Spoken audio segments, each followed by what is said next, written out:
सुरेश अभी अभी कॉलेज से निकला ही था कि उसको एक बड़ी सीएमएनसी कंपनी में नौकरी मिल गई। उसके पिताजी का देहांत सुरेश की 2 साल की उम्र में हो चुका था। सुरेश को केवल उसकी माँ ने ही पाला पोसा था। बस यही उसका परिवार था। अब उसकी माँ की खुशी का ठिकाना नहीं था। आखिर उसकी बरसों के अथक परिश्रम का फल आज उसको प्राप्त हो चुका था। इस खुशी के मौके पर सुरेश की माँ ने सारे मोहल्ले में मिठाई बांटी। सुरेश की माँ का नाम शीला देवी था।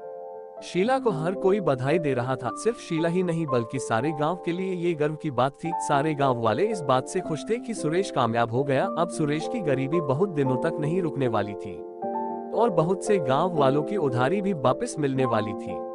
उधर सुरेश भी अपनी नौकरी को लेकर बहुत उत्सुक था। उसके बहुत तो नहीं लेकिन जितने थे चुनिंदा दोस्त थे, वो दोस्त जो उसके दुख में भी शामिल होते थे। सुरेश ने उन्हीं दोस्तों को अपनी खुशी में शामिल किया। सुरेश खूब मन लगाकर अपना काम करता था, लेकिन गांव का था और चालाक भी नहीं था। इसका नतीजा यह हुआ कि उसका काम बढ़ने लगा। हर कोई किसी ना किसी तरीके से अपना काम उसको दे देता। सुरेश ठहरा शराफत का पुतला।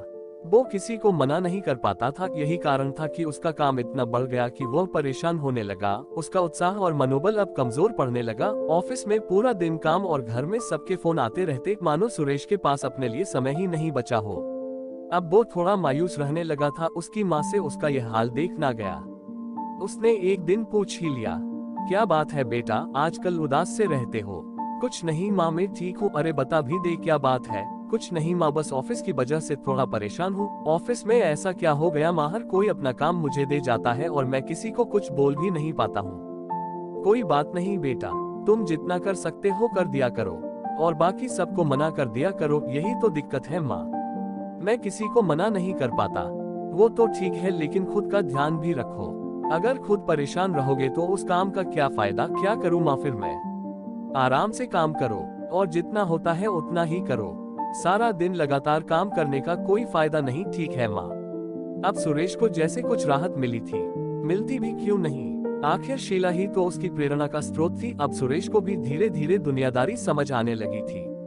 उसने भी कुछ हद तक ऑफिस वालों को हैंडल करना सीख लिया था। एक दिन सुरेश जब घर पहुंचा तो उसकी माँ ने उसको बुलाया। बेटा, आज का दिन कैसा रहा? ठीक था माँ, तेरे फूफा जी आए थे, तेरे रिश्ते की बात कर रहे थे।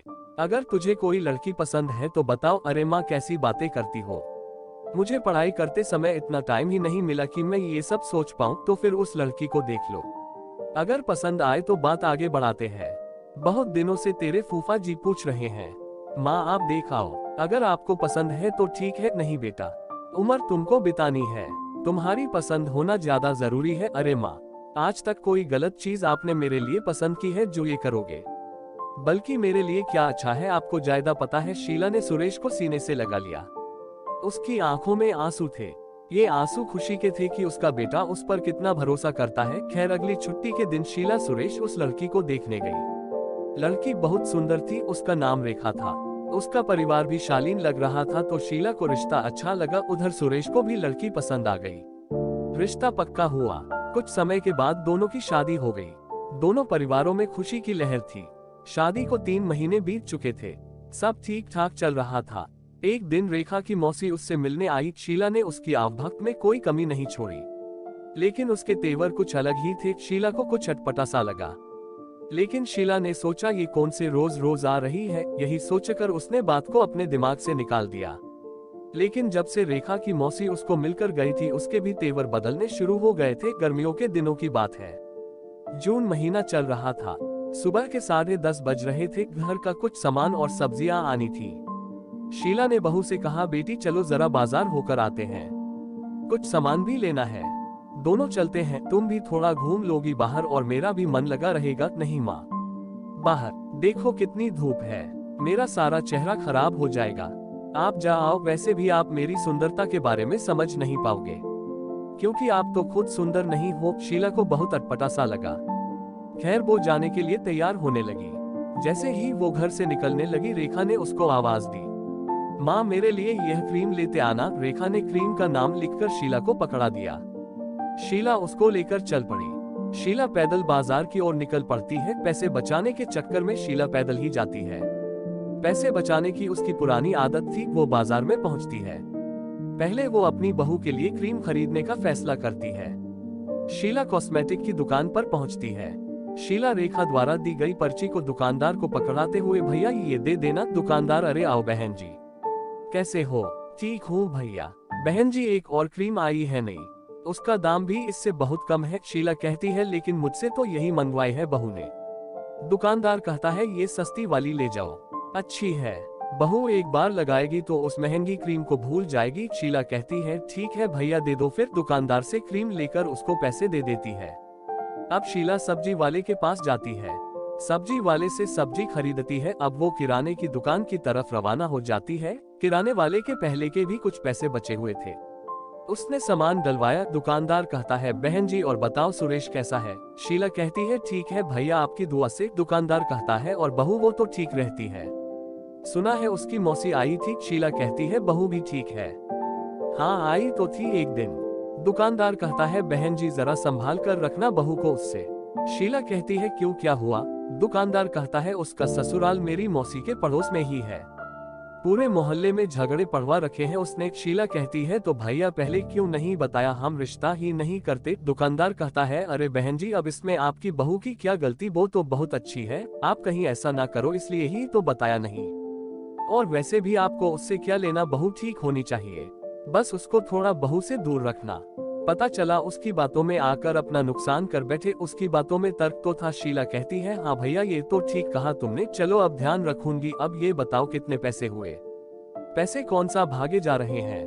2000 ही हुए हैं, बाद में दे देना अगर नहीं है तो। शीला कहती है, नहीं भाई वो बात नहीं है, ये लो 3000 काट लो। दुकानदार कहता है, अरे 2000 ही हुए। शीला कहती है, लेकिन 1000 पिछले भी रहते हैं ना। दुकानदार कहता है, बहन जी सच बोलूं तो मुझे तो याद भी नहीं था। शीला कहती है, लेकिन मैंने तो देने थे इसलिए मुझे याद था। दुकानदार कहता है, इसलिए तो आपके पैसे लिखता नहीं कभी, आप खुद ही दे देते हो। शीला कहती है, चलो भैया आपकी मर्जी, अच्छा अब चलती हूँ। दुकानदार कहता है, अरे धनिया बहन जी का सामान गाड़ी में रखो और घर छोड़ आओ। धनिया कहता है, ठीक है। वहाँ पर काम करने वाले व्यक्ति का नाम धनिया था और रिक्शा भी चलता था। धनिया सामान रिक्शा में रखता है और शीला को उसमें बिठाकर चल पड़ता है। घर पहुँचकर शीला सारा सामान रखवाती है, धनिया को चाय पिलाकर पैसे देती है। अब धनिया वहाँ से चला जाता है। इतनी देर में रेखा की भी नींद खुल जाती है, वो भी बाहर आती है। आते ही वो शीला से पूछती है, मान जी मेरी क्रीम ले आए? हाँ बेटी ये लो।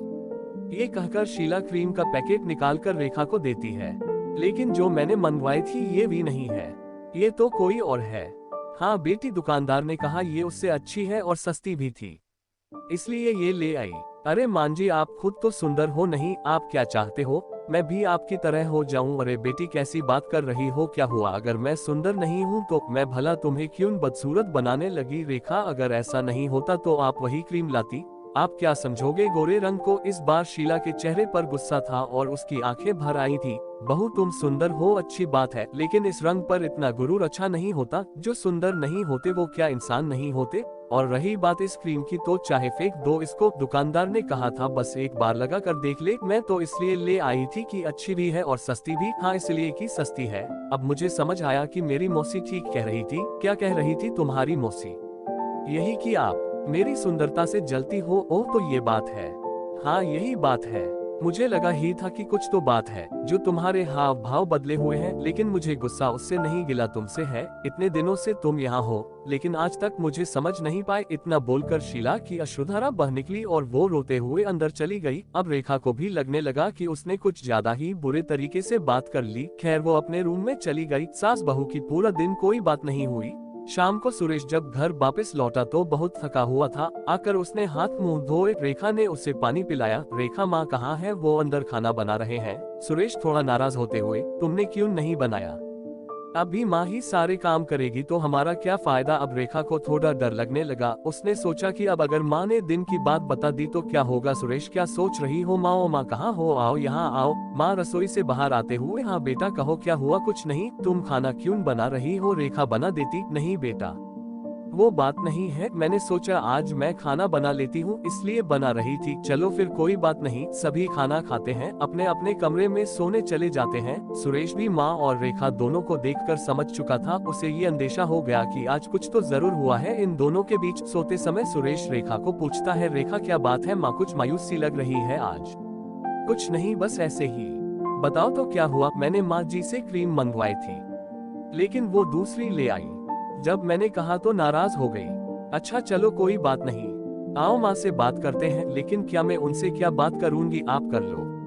अरे चलो भी, एक दूसरे से रूठने से बेहतर है बात की जाए। रेखा कहती है चलो ठीक है। रेखा सुरेश के साथ शीला के कमरे की तरफ चल पड़ती है। सुरेश भी यह सोच रहा था कि इस बात को कैसे खत्म करना है। दोनों शीला के रूम में पहुंचते हैं। शीला कहती है क्या हुआ बेटा? कुछ नहीं माँ, बस आप उदास से थे तो सोचा थोड़ी बातें करते हैं। अच्छा आ जाओ बैठो। माँ क्या हुआ? कुछ भी तो नहीं? तो फिर? अरे नहीं बेटा, बस ऐसे ही। ठीक है माँ, मत बताओ। रेखा तुम बताओ। अरे नहीं नहीं बेटा। रेखा सुरेश को बात बताने लगती है। मैंने माँ जी से क्रीम मंगवाई थी, लेकिन वो दूसरी ले आई।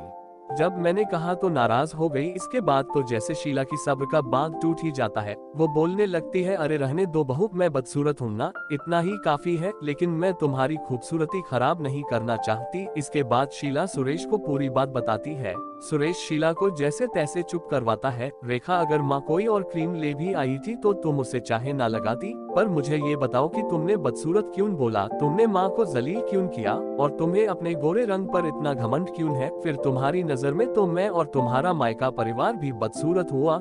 देखो रेखा, खूबसूरती इंसान के चेहरे से नहीं उसके दिल से होती है, और तुम्हारे दिल में इतनी गंदगी भरी है मैंने कभी सोचा भी नहीं। अरे नहीं बेटा, ऐसा नहीं कहते। बहू सब कुछ छोड़कर हमारे पास आई है। खबरदार मेरी बहू को कुछ भी ऐसा कहा तो मैं तो पता नहीं कब तक रहूंगी। लेकिन ऐसा कभी मत करना दोबारा। तुम दोनों को जिंदगी साथ बितानी है।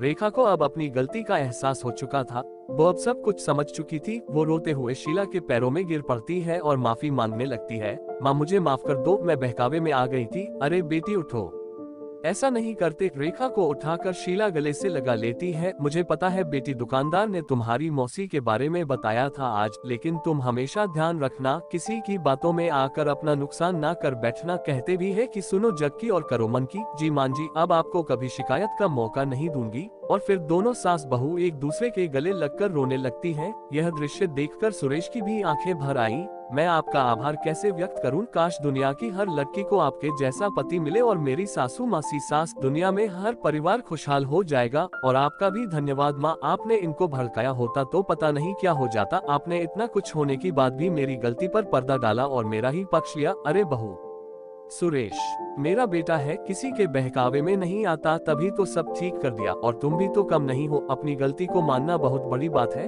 भगवान तुम्हारे जैसी बहू सबको दे। अब सब कुछ ठीक हो चुका था। दूसरे दिन से सब नॉर्मल हो गया। रेखा ने वो क्रीम लगाई, वो अच्छी थी। रेखा अब समझ चुकी थी कि हर महंगी चीज ही अच्छी हो ये जरूरी नहीं। लेकिन अब रेखा ने समझदारी दिखाई और अपनी मौसी से दूर हो गई। वो अब समझ चुकी थी कि मौसी से दूर रहने में ही भलाई है, वरना उसका हंसता वसता संसार उजड़ जाएगा।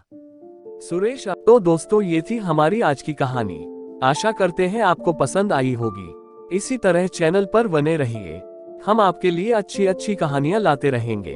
चैनल पर नए हैं तो चैनल को सब्सक्राइब करना ना भूले, साथ ही लाइक, शेयर और कमेंट करना ना भूले। घंटे को ऑल पर सेट कर ले, जिससे हमारी वीडियो आपको तुरंत मिल सके। मिलते हैं नई कहानी के साथ, तब तक के लिए धन्यवाद।